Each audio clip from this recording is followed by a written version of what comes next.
একটি সুস্থ জাতি গড়ে তোলার জন্য খেলাধুলার কোনো বিকল্প নেই। যে সাংসদ রয়েছেন, যে আমরা খেলাধুলাকে এতটাই গুরুত্ব দিচ্ছি, আমাদের মাননীয় প্রধানমন্ত্রী খেলাধুলাকে এতটাই বেশি গুরুত্ব দিচ্ছেন যে আমরা জাতীয় শিক্ষাক্রমে আগামী শিক্ষাবর্ষ থেকে ৪র্থ শ্রেণী থেকে খেলাধুলাকে বাধ্যতামূলক করতে যাচ্ছি আমরা। এবং সেই বাধ্যতামূলক করার মাধ্যমে আমরা দৃঢ়ভাবে বিশ্বাস করি আমাদের একটি সুস্থ জাতি গড়ে তোলার জন্য খেলাধুলার কোনো বিকল্প নেই। এবং একটি সুস্থ মননশীল সমাজ গড়ে তোলার জন্য, মাদকমুক্ত সমাজ গড়ার জন্য আমাদের খেলাধুলার কোনো বিকল্প নেই।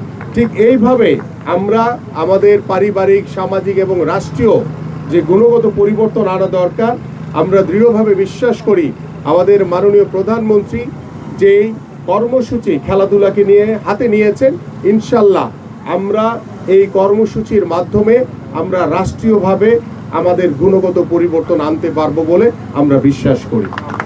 এবং পাশাপাশি আমি আপনাদেরকে আশ্বস্ত করতে চাই যে আগামীর বাংলাদেশ হবে ক্রীড়া বান্ধব, আগামীর বাংলাদেশ হবে খেলাধুলা বান্ধব, এবং আগামীর বাংলাদেশের প্রত্যেকটি পরিবার থেকে আমরা যেভাবে প্রত্যেকটি সন্তানকে, আমার প্রত্যেকটি বাবা মা চিন্তা করে যে পড়াশোনা করে কেউ ডাক্তার, কেউ ইঞ্জিনিয়ার, কেউ ব্যারিস্টার হবে, বাট আমরা আগামী কয়েক বছরের ভিতরেই আমরা প্রত্যেকটি বাবা মার কাছে সেই বার্তা নিশ্চিত করব যে পড়াশোনার পাশাপাশি খেলাধুলাকেও তারা যাতে পেশা হিসেবে নিতে পারে। এবং সেই উদ্যোগ নিয়ে কিন্তু গত 30শে মার্চ আমাদের মাননীয় প্রধানমন্ত্রী ইতিমধ্যে খেলোয়াড়দেরকে ক্রীড়া ভাতার আওতায় অন্তর্ভুক্ত করা হয়েছে এবং তাদেরকে একটি করে ক্রীড়া কার্ড দেওয়া হয়েছে। এবং সেই ক্রীড়া কার্ডের মাধ্যমে আপনারা দেশের সামাজিক ব্যবস্থাপনায় অনেক সুযোগ সুবিধা আমরা সেই প্রদান করতে পারবো বলে আমরা বিশ্বাস করি।